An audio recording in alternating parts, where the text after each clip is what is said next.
Bonjour à tous. Les capsules qui vont suivre vont spécifiquement s'intéresser aux interprétations des lectures graphiques sur l'historique des échosondeurs pour les faisceaux 2D. Donc, ce qu'on voit à l'écran quand on utilise un faisceau 2D.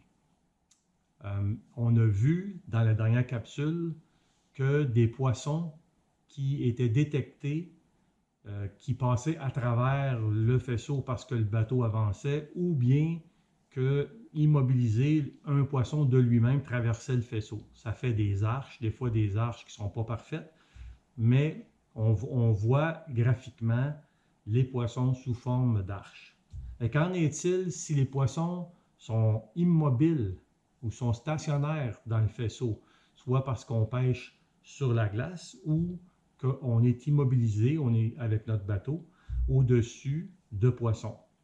On va voir ça avec des captures d'écran que Frédéric Tremblay, un de mes amis, a pris en état de pêche sur la glace, donc dans le Saguenay.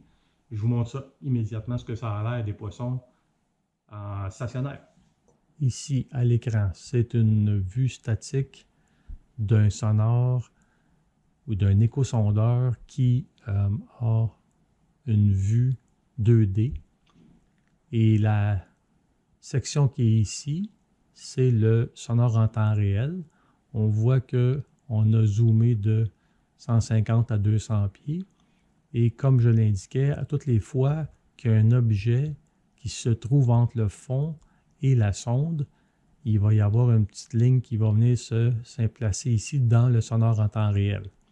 Tant et aussi longtemps que le poisson demeure dans le faisceau, il va avoir une ligne. D'ailleurs, ici, ce qu'on voit, c'est des poissons. Et on voit que sur l'historique, tant que le poisson est resté dans le faisceau, ça a créé une ligne continue. Donc, si le poisson se déplace vers le haut ou vers le bas, la ligne va avoir une tendance vers le haut ou vers le bas.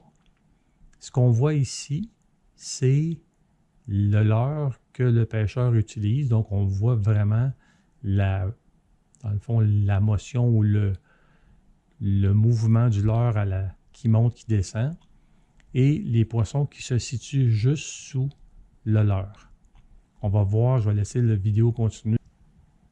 Ici, ce qu'on voit, c'est les poissons qui se rapprochent du leurre et en temps réel, il va avoir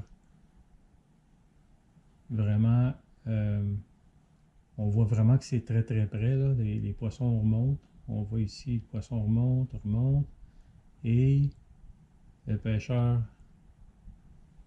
est en train de remonter son poisson. Voilà. Alors, on peut voir que à l'aide d'un faisceau 2D, quand on est immobile, quand il y a des poissons qui sont dans le faisceau, on peut voir les poissons en temps réel et on peut voir le leurre en temps réel, ainsi que les poissons qui montent sur le leurre. Je vous ai posé une question à la dernière capsule.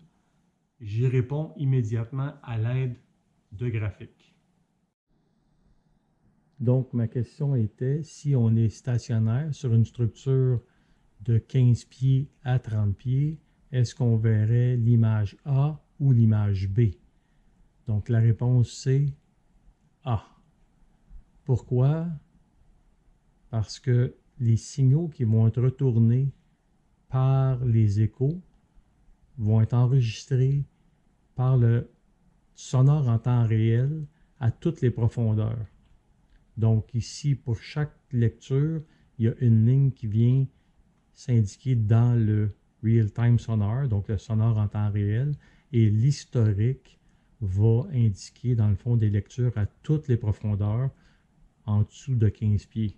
Donc on aura l'impression que c'est un fond qui est plat à 15 pieds.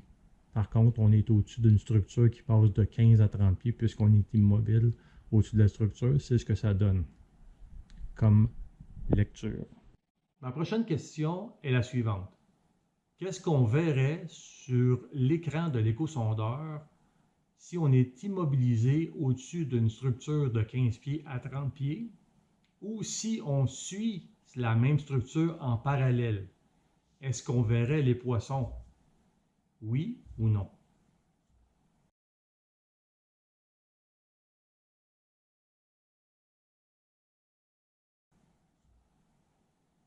À bientôt.